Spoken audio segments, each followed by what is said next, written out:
Imagine this. You are sitting in a meeting room. Clean white walls. A long table. 6 people around it. And on the screen at the front of the room is your design. Your work. Something you spent 3 weeks on. Something you thought about when you woke up at 2 in the morning. Something you refined, adjusted, rebuilt from scratch twice because you knew it could be better. It is on that screen right now. And everyone is looking at it. This is your moment. Then someone asks a question. A simple question about your design. And you open your mouth. The words are there.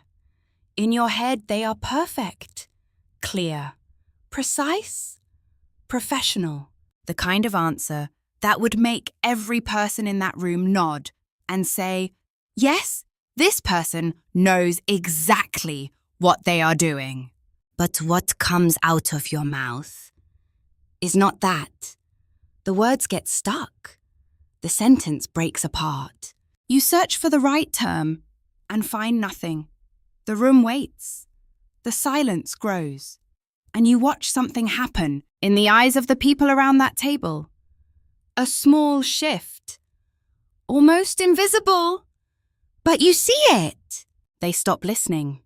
They have already decided, not because your design is wrong, your design is excellent, but because in that moment, you could not speak for it. And a great idea that cannot be spoken is a locked door. It exists, but no one can get through it. This video is not about grammar. It is not about accent. It is not about sounding like someone who grew up speaking English. This video is about one thing only. The gap. The gap between what you know and what you can say. The gap between who you are and who people think you are because of how you sound. That gap has a cost. And if you have lived it, you already know the price. Missed opportunities. Stolen credit. Rooms you were physically in, but professionally invisible. Years of expertise sitting silently behind a language barrier, like a river that has nowhere to go. Today we follow David Nguyen, an architect from Hanoi, Vietnam. 10 years of experience. Buildings that still stand in his city. A reputation built one careful line at a time. He moved to Toronto, Canada, with his wife and his 7-year-old son. Full of plans, full of belief, and one problem he did not fully see coming. His English was conversational, good enough for daily life, good enough to buy groceries, talk to neighbors, help his son with simple homework. But architecture is not daily life. Architecture is technical, precise, unforgiving. And in the first meeting at his new firm in Toronto, David discovered something that would change the next 2 years of his life. Knowing how to build something and knowing how to talk about building something are 2 completely different skills. He had spent 10 years mastering one.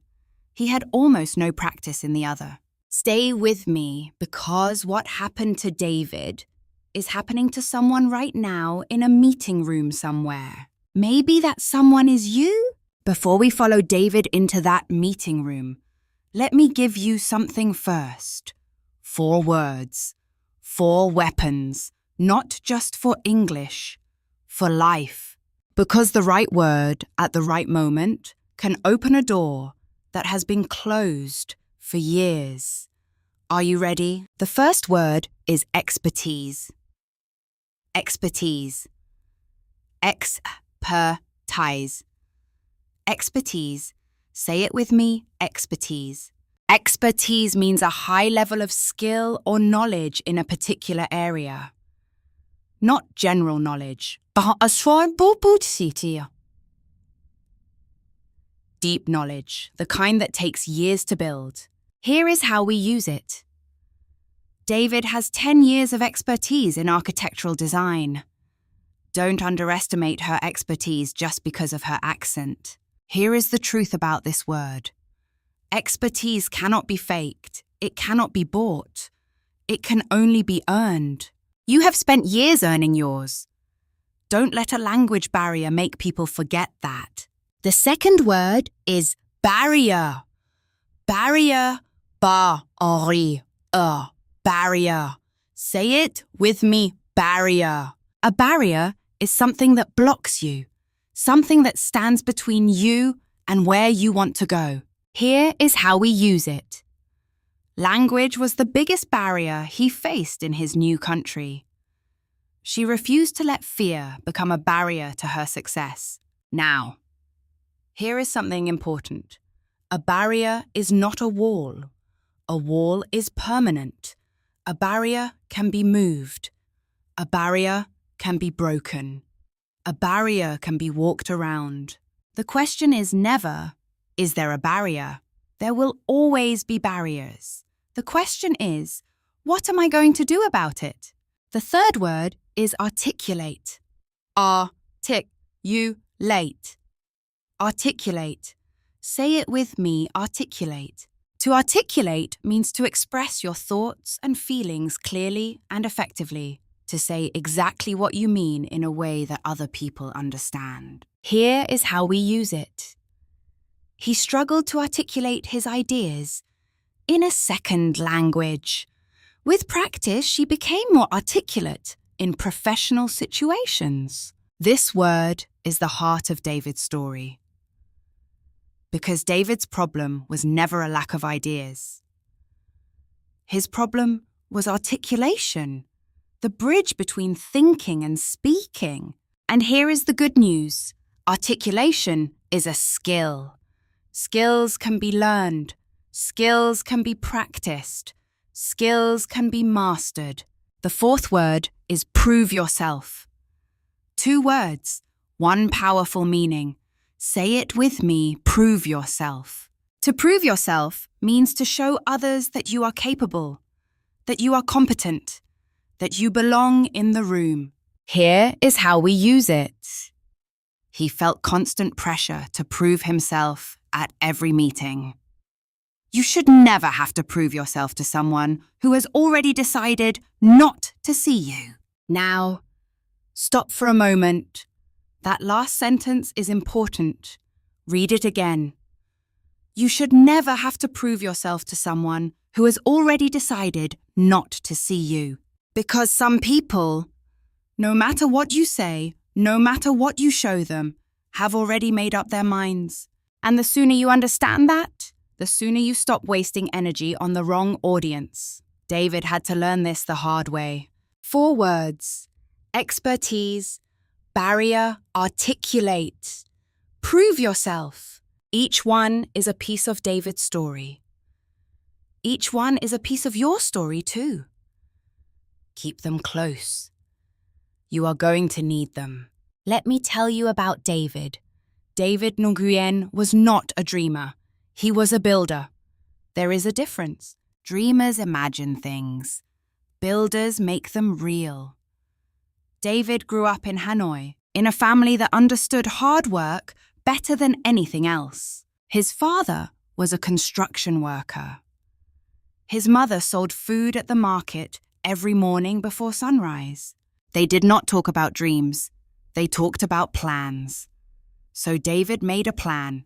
He studied architecture at the University of Civil Engineering in Hanoi. 5 years of late nights. 5 years of learning how to look at empty space and see something that did not exist yet.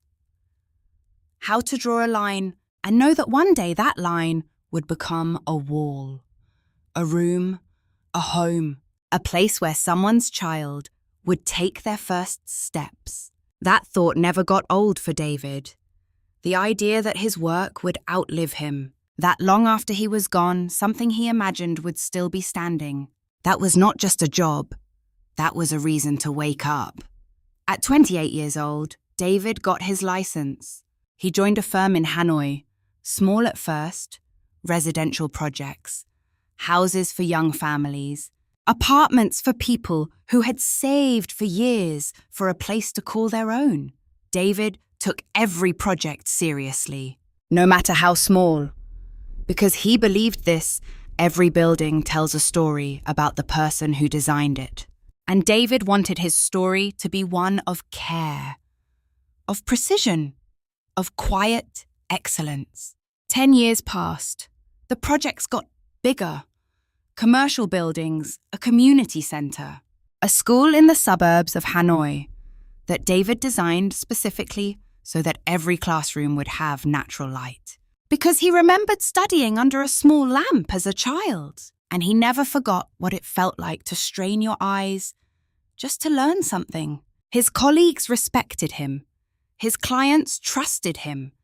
His name meant something in the circles that mattered. But David had been watching something for years. He watched the international projects go to other firms, the bigger budgets, the more complex designs, the work that pushed boundaries. And he realized the ceiling in Hanoi was not about his skill. It was about his reach. He talked to his wife, Lynn, one evening. Their son, Min, was drawing at the table. 7 years old, already drawing buildings just like his father. David looked at Min's drawing. Then he looked at Lynn. He said, "I want to build things that change how people live. Not just here, anywhere. I want Min to grow up knowing that limits are just problems we have not solved yet." Lynn looked at him for a long moment. Then she smiled. The kind of smile that says, "I already knew you were going to say that. I have been waiting." 6 months later, they applied for immigration to Canada. David carried his portfolio. 10 years of work. Buildings that still stood in Hanoi. Lines drawn with care and conviction. He believed that was enough. He did not know yet that in Toronto no one would ask to see his portfolio before they heard him speak. Toronto in January is cold. Not the kind of cold that you read about in books. The kind that gets inside your coat, inside your bones, inside your confidence. David had prepared for the weather. He had not fully prepared for everything else. The first month was logistics. Apartment, bank account, Min's new school, grocery stores with different names for the same vegetables. A city that moved fast and waited for no one. David handled all of it. He was a builder, after all. Problems were just puzzles waiting to be solved. But the job search was a different kind of puzzle. He applied to 14 firms in the first 2 months. He had a strong portfolio, international style, clean lines, the kind of work that spoke for itself, or so he thought. 3 firms called him back. He went to the interviews with his portfolio under his arm and 10 years of confidence in his chest. The first interview lasted 11 minutes. 11 minutes! The interviewer was polite, professional, distant. She asked David to describe his design philosophy. David knew exactly what he wanted to say. In Vietnamese, the answer would have taken 2 minutes. Precise, layered, impressive. But in English, the words came out slowly, disconnected, like bricks without mortar. He could see her attention shift. The small glance at the clock, the slight change in posture. She thanked him for his time, said they would be in touch. They were not in touch. The second interview was similar. The third was worse.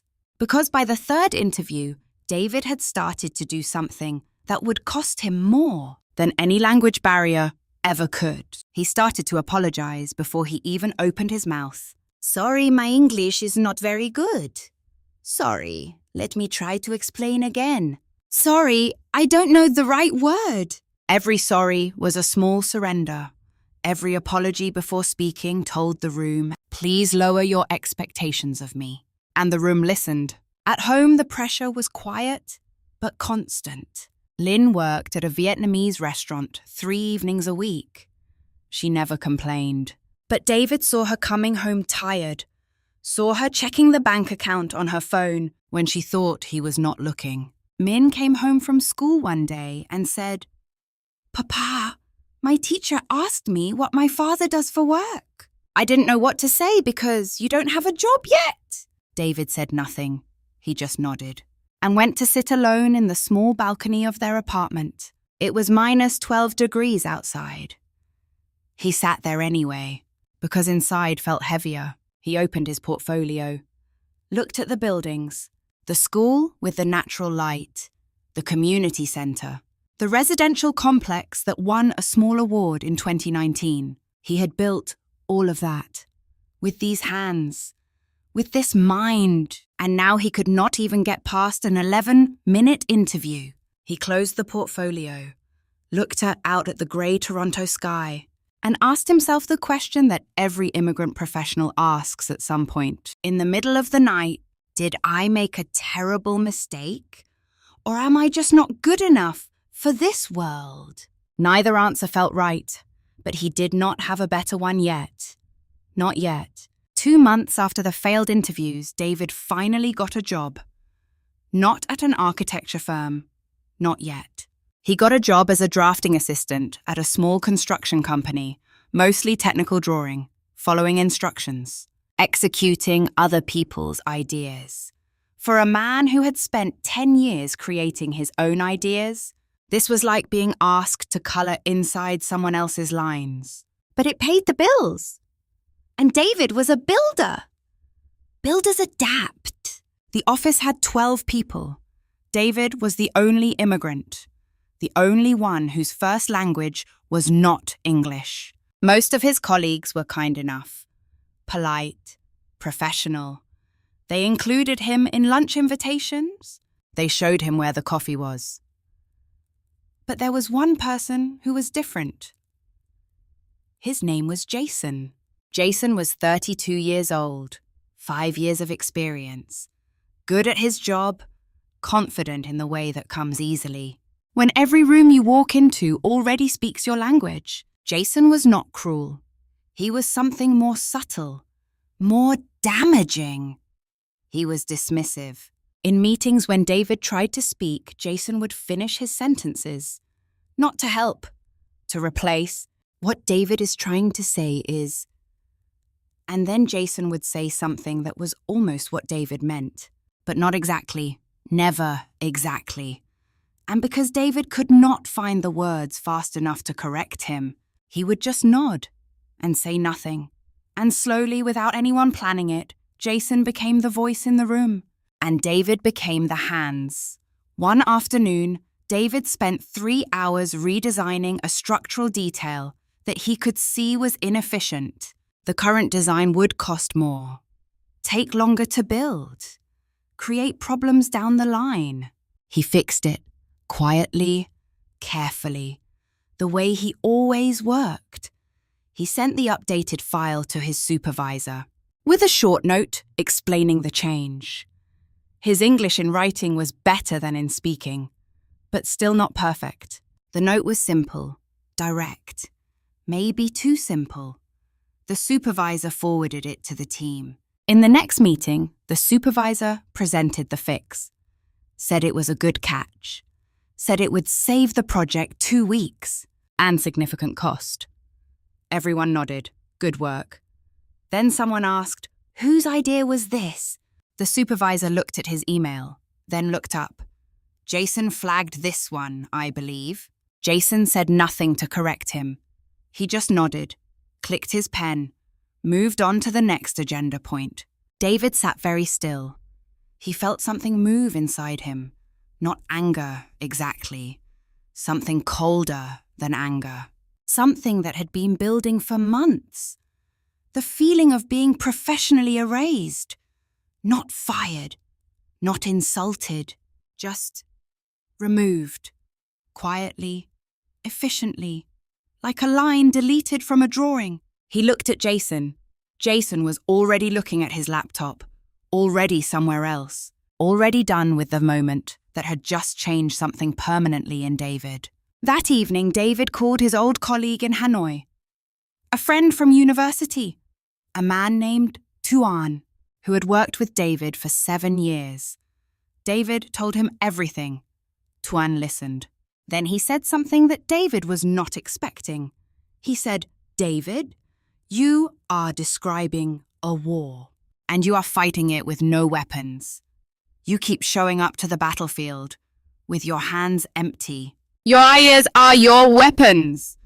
But if you cannot say them out loud in that room, in that language, at that moment, then for them, those ideas do not exist. You are not losing because you are less. You are losing because you are silent. David held the phone for a long time after that. The apartment was quiet. Min was asleep. Lynn was reading. And David sat alone with the most uncomfortable truth he had heard in 2 years. The enemy was not Jason. The enemy was his own silence. After the call with Twin, David could not sleep. He lay in the dark, staring at the ceiling, thinking about one word: silent. He had never thought of himself as a silent person. In Hanoi, he was known for speaking his mind, for defending his designs with clear, calm conviction. But that was in Vietnamese, in his language, on his ground. Here he was a different person, a smaller person, a person who nodded and said nothing when he should have spoken. He got up at 5 a.m, made coffee, sat at the kitchen table, opened his laptop. He did not know what he was looking for. Maybe just proof that someone had been here before him, in this exact place. This exact feeling. He typed, "How to speak English with confidence at work." He found articles, YouTube videos, grammar lessons, pronunciation guides. He closed most of them quickly. That was not what he needed. He already knew grammar. He already knew pronunciation. What he needed was something else, something nobody seemed to be teaching. How to think in a second language, fast enough to speak before the moment disappears. Then he found a forum, a small online community for immigrant professionals. Engineers, doctors, architects, people from all over the world working in countries that did not speak their language. He read for 2 hours, and one post stopped him completely. It was written by a structural engineer from South Korea. She had moved to Australia 5 years earlier. She wrote, "The problem is not your English. The problem is that you are translating. You hear a question in English. You translate it to Korean in your head. You think of the answer in Korean. Then you translate it back to English. By the time you speak, the moment is already half gone.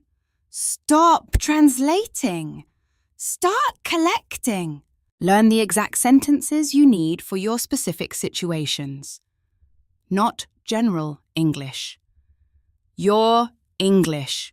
The sentences that come up in your meetings, your emails, your difficult conversations. Write them down. Say them out loud. Every day, until they live in your mouth, not just in your head." David read that 3 times. Then he opened a new document on his laptop. He titled it, "My Sentences." Not grammar exercises, not vocabulary lists, just the real sentences he needed to survive and then thrive in that office. Sentences like, "I'd like to add something to that point. Actually, I think there's a more efficient approach. This design choice was intentional. Let me explain why. I want to clarify something from the last meeting." He wrote 20 sentences that first morning. Then he did something that felt strange at first. He stood up, walked to the bathroom mirror, and said each sentence out loud, looking at himself, not to an imaginary interviewer, not to a practice partner, to himself. Because he realized before he could convince anyone else that he belonged in that room, he had to convince the man in the mirror. He did this every morning. 5 sentences, 10 minutes. Before Min woke up, before Lynn made breakfast, before the world asked anything of him, just David and his sentences and the man in the mirror learning to speak again. 3 weeks later, something small happened. In a team meeting, the supervisor was discussing a new project. He mentioned a design approach that David immediately recognized as problematic.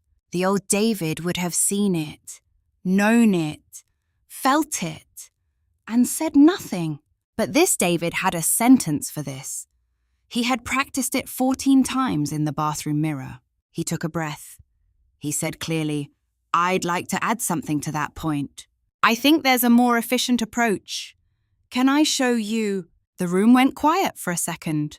Not the bad kind of quiet. The listening kind. "Sure, David," his supervisor said. "Go ahead."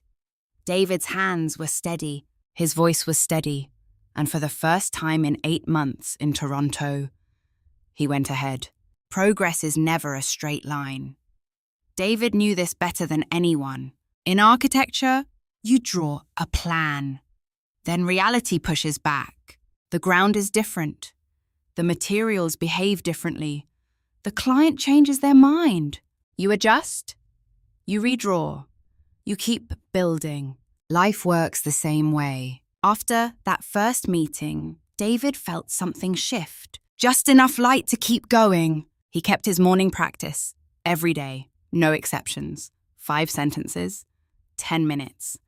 The man in the mirror. He added new sentences every week. Sentences for disagreeing politely. "I see it a little differently. Can I share my perspective?" Sentences for buying time. "That's a good question. Let me think about that for a moment." Sentences for taking back credit. "Actually, that idea came from a revision I made last Tuesday. I can pull up the file if you'd like." That last sentence. He practiced it 17 times because he knew there would be another moment like before. Another moment when someone would take what was his without even looking up. And this time, he would be ready. The weeks became months. Small started to appear. One morning, a junior colleague came to David's desk with a structural problem. She had been working on it for 2 days. She did not go to Jason. She came to David. "I heard you know a lot about this," she said. "Can you help me?" David looked at the drawing. He saw the problem immediately.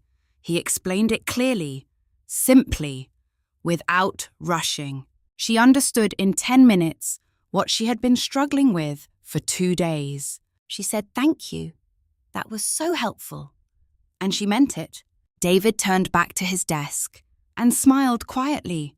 Nobody saw it. That was fine. It was for him. But the road was not smooth. One afternoon, there was a client presentation. The whole team was there. David had prepared extensively. He had his sentences ready. He knew his section perfectly. But when his turn came, the client interrupted him 3 times in 2 minutes. Not rudely, just impatiently, the way some people do when they think the other person is taking too long to get to the point. David lost his thread. The sentences he had practiced scattered like papers in the wind. He fumbled, paused too long, looked at his notes. After the presentation, his supervisor pulled him aside. He said not unkindly, "David, you know your material, but you need to be faster. In client meetings, you have about 30 seconds to make your point before you lose them. Work on that." David nodded, said thank you, walked to the bathroom, stood at the sink, ran cold water over his hands, and had a very honest conversation with the man in the mirror. "That was hard. That was embarrassing. And you are going to do it again. Better, faster, stronger. Because that is what builders do. They look at what fell down, and they figure out why it fell, and they build it again." He dried his hands, went back to his desk, opened his document, added 3 new sentences specifically for client presentations, specifically for interruptions. 6 months after that first, "Go ahead, David," something happened that he did not expect. Jason walked over to his desk, sat down in the chair beside him, which Jason had never done before. He said, "Hey, I'm leading the Henderson project next month. It's a complex structural situation. I was wondering if you wanted to co-lead with me." David looked at him. calm, steady. He did not forget what Jason had done. He did not pretend it never happened, but he also understood something now that he did not understand before. Jason had not stolen from him because Jason was a bad person. Jason had filled a silence because a silence was there. David had left that silence open, and silences always get filled by someone. He looked at Jason and said, "Yes, I would like that, but I want to be clear from the beginning. My contributions will be mine. My name on my work. Is that understood?" Jason looked at him for a moment. Something shifted in his eyes. Respect, maybe surprise. "Understood," Jason said. And for the first time in Toronto, David felt like himself again. Not the Hanoi version, not the silent version. A new version, harder, clearer, still standing. The Henderson project was complex. A mixed-use development, residential on the upper floors, commercial on the ground level.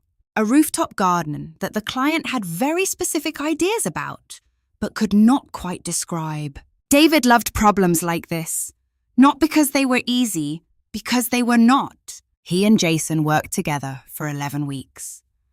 It was not always comfortable. There were moments of friction, moments when Jason moved too fast, and David had to say, "Wait, let me finish my point." And Jason waited, not always gracefully, but he waited. David presented his sections at every team meeting. He was not perfect.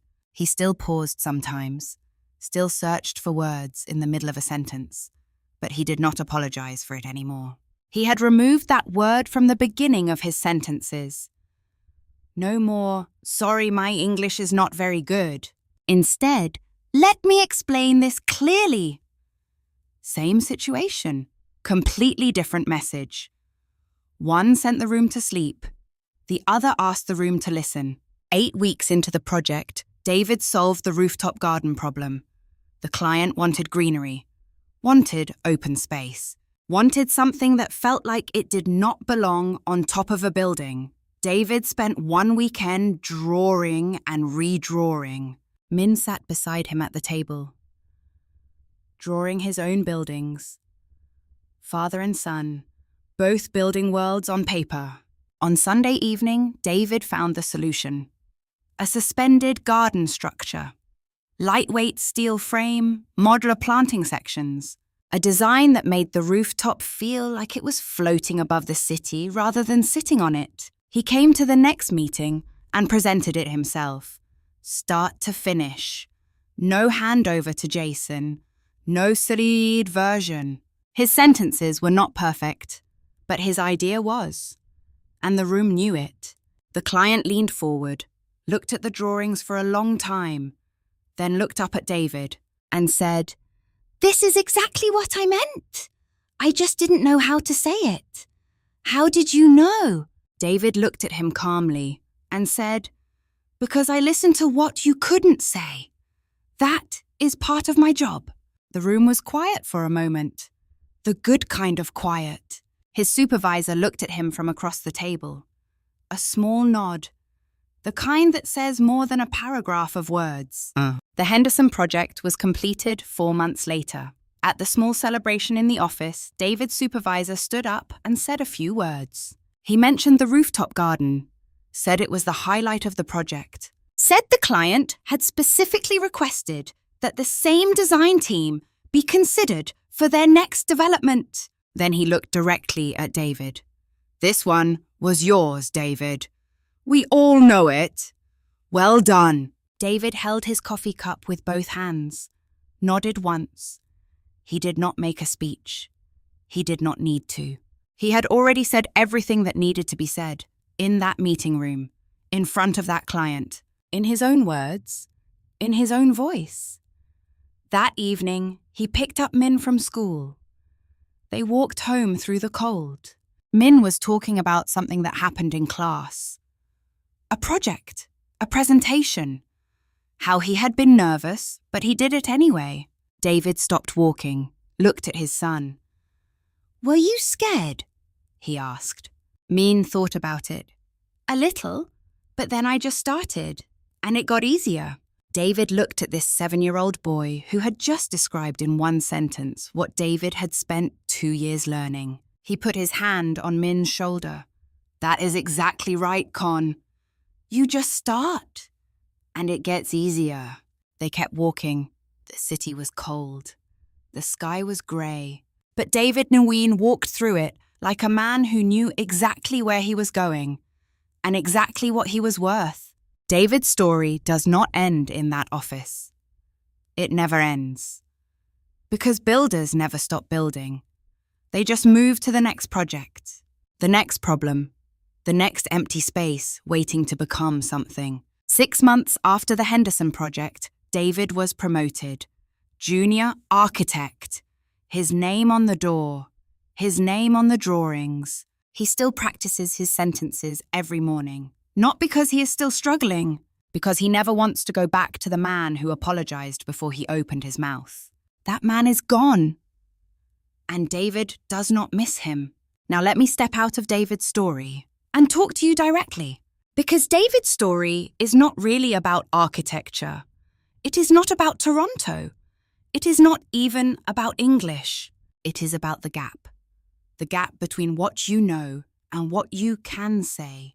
And if you have felt that gap, if you have sat in a room full of people who knew less than you, but spoke more than you, then you already understand everything David felt. So let me give you 3 lessons from his journey.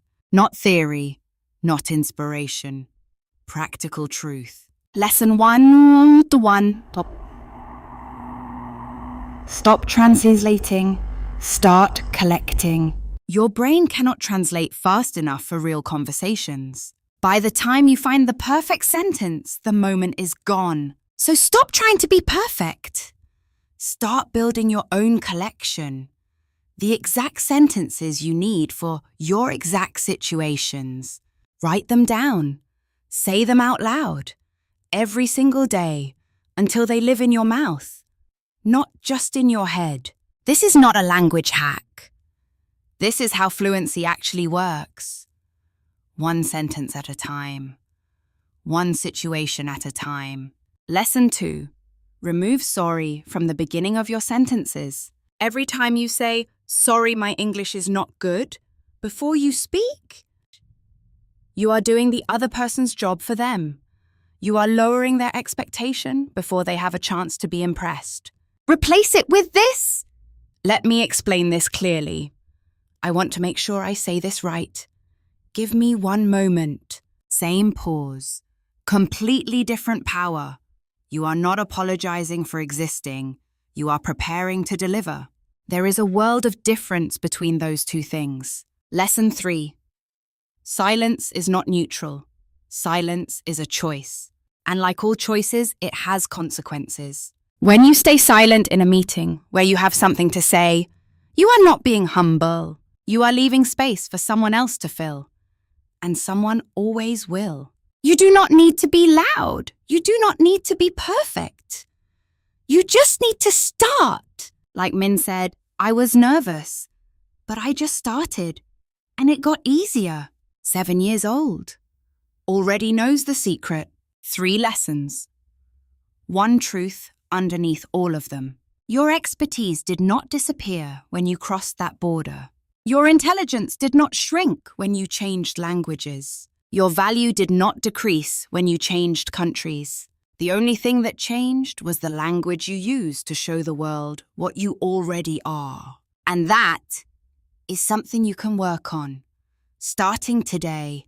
Starting right now. Starting with 1 sentence. In our next video, we are going to go deeper. We are going to talk about how to handle the moment when someone interrupts you, when someone talks over you, when someone finishes your sentence before you can finish it yourself. We will give you the exact sentences, the exact words, for the exact moment, in English, in real situations, with real confidence. Because David found his voice in a city that did not speak his language. And so will you. The question is not whether you can. The question is whether you will start. Your expertise is real. Your story is real. Your voice is real. Use it. Let's pause here for a moment. Take a breath. We just walked through 2 years of David's life in 40 minutes. But I want to ask you something honest. While you were listening to David, whose face did you see? Because I don't think you were only thinking about an architect from Hanoi.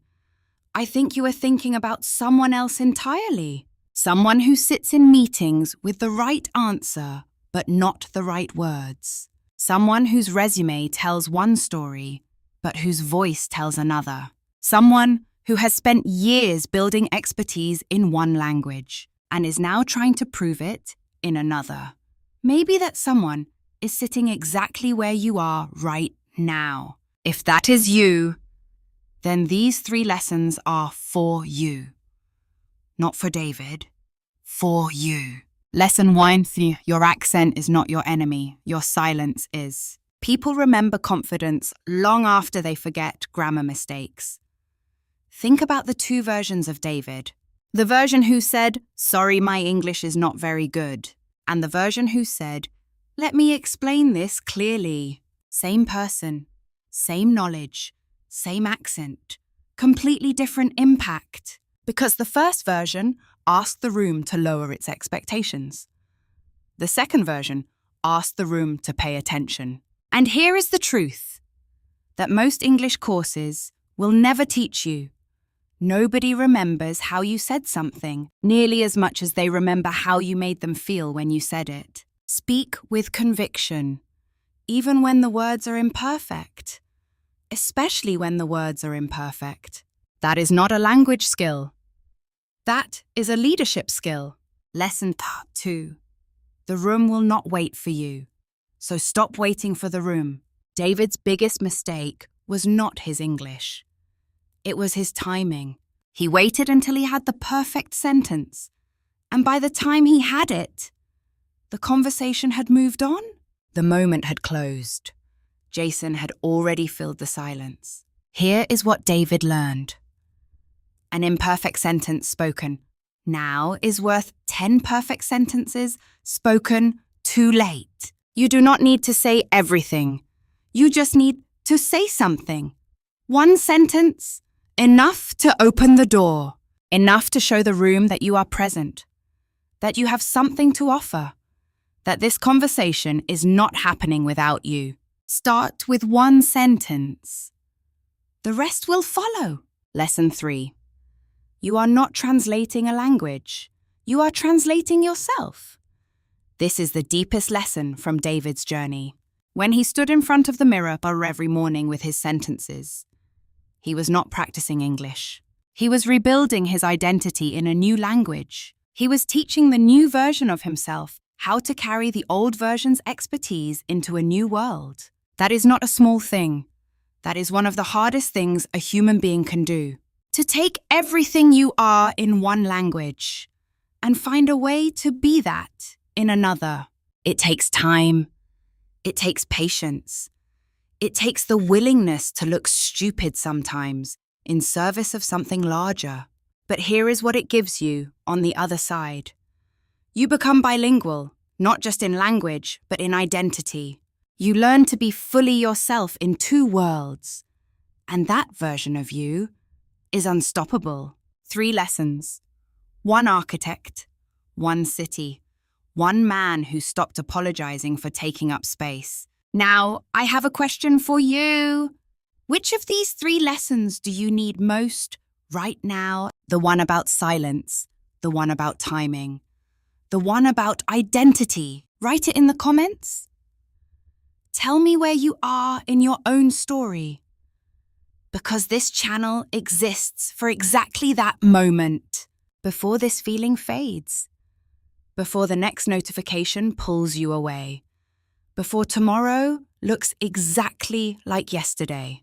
I want you to do one thing right now, not later. Now, open your phone, open your notes app, or find any piece of paper. Write this at the top, my sentences.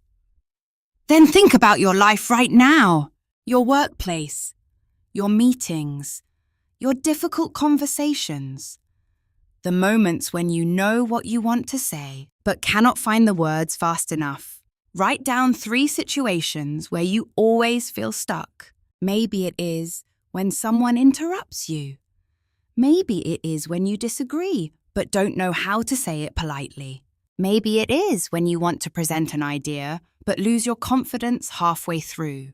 Write those 3 situations down. Then write 1 sentence for each one. Just one. The sentence you wish you had ready the last time it happened. This is your starter collection. Your first 3 weapons. Say them out loud right now. Not in your head. Out loud. To yourself, to the room, to the mirror if you have one nearby. Say them like they matter, because they do. Now, come to the comments. I want you to share 1 sentence from your collection. Just 1, in English, any level, any topic. The sentence you need most in your life right now. Write it below. And watch what happens when you say it out loud for the first time. Something shifts. It always does. And here is today's fill in the blank. Ready? He stopped blank for his accent and started speaking with conviction. 1 word from today's lesson. You already know it. Write your answer in the comments. I will pin the best answer at the top. One last thing. If David's story stayed with you today, if 1 sentence from this video landed somewhere real inside you, if you felt seen in a way you did not expect when you pressed play, then do something small for me. Hit subscribe. Turn on the bell. Not for the numbers, not for the algorithm, for the next version of you. The one who has a hard day next month and needs to come back here. And remember, you are not translating a language. You are translating yourself. And that is worth doing every single day. We are building something here. A community of people who refuse to be silent, who refuse to disappear, who refuse to let a language barrier become the ceiling of their life. I am glad you are here. I am glad you stayed. Before you go, I want to say something. Not as a teacher, not as a channel, not as a voice behind a screen. Just as one person who understands what it costs to start over. I know what it feels like to walk into a room carrying 10 years of work inside your chest.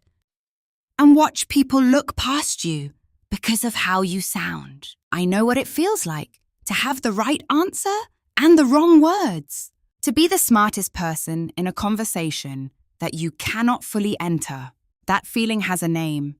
It is called invisible. And I want you to know, invisible is not permanent.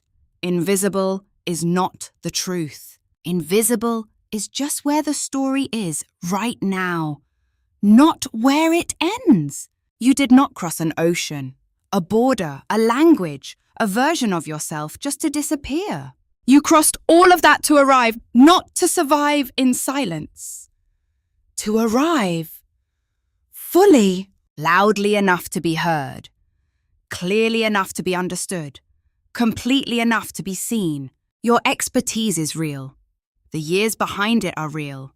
The sacrifices that built it are real. None of that disappeared when you changed countries. None of that shrank when you changed languages. It is all still there. Inside you. Waiting for the words to let it out. And those words, they are coming, 1 sentence at a time, 1 meeting at a time, 1 brave moment at a time. Expertise without a voice is a locked room. You have spent years building what is inside that room. Now it is time to find the key. You already started. You are here. That means something. That means everything. I will see you in the next video.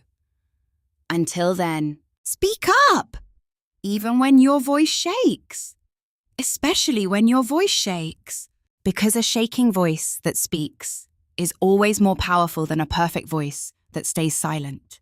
Good night, or good morning, wherever you are. Whatever language your dreams are in, you belong in every room you are brave enough to enter. Remember that.